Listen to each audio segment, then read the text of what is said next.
What's up guys, Everything Apple Pro here, welcome back. Let's take a deep dive into the iPhone 16 lineup and everything you can expect from Apple come this fall, all the leaks thus far. We've already got info on the SE4, the 17 Slim, will there be an Ultra model? And we can take a closer look at the CADs. Altogether, not too different of a lineup from last year's. We have two base models, two high-end models, the 16, 16 Plus, 16 Pro, and 16. Now there was an Ultra model that was rumored. That one won't be what we thought it was, super rugged.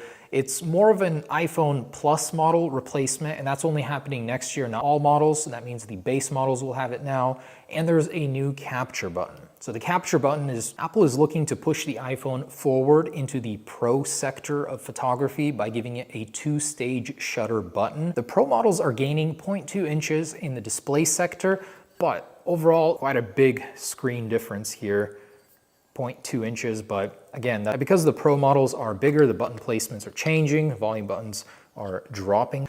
The action button over here is actually growing by 1 millimeter. So across the line, on this side, the capture button replaces the millimeter wave antenna, which is being relocated to overall same form factor aside from the 16 large, and we don't usually get CAD data with the LiDAR inside of it. I cannot believe how bad Siri has gotten, coming from GPT over to Siri and then asking it to do basic things. With the iPhone 16 in particular, thanks to an enhanced neural engine, we'll be getting upgraded AI capabilities from Apple earlier. Supposedly that won't be happening this year, but is increasing by 3 millimeters roughly, and width by about 1 millimeter. Less so, the Max is just gonna be the biggest iPhone ever. Quick recap of what's happening to the base models. They'll have an A18 chip that's its own chip for the first time ever, designed for the base model. 16 Pros will be getting the A18 Pro. Expect a whole nother league of performance just based off of what they've been doing with the M4, M3, M2. That's it. For colors on the 16, yellow is being replaced by white, likely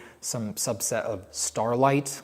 Also the colors themselves. Base 16 and 16 Plus are rumored to adopt Wi-Fi 6E.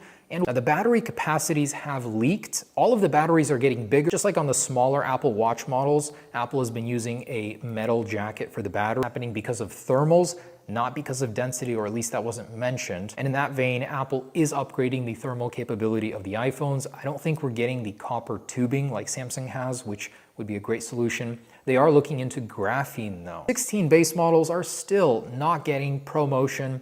And the Pro models will be gaining some competitive edge with AI thanks to onboard neural processing. Face ID is still a few years away, according to Ming-Chi Kuo, along with Apple's in-house modem, which they've been developing forever.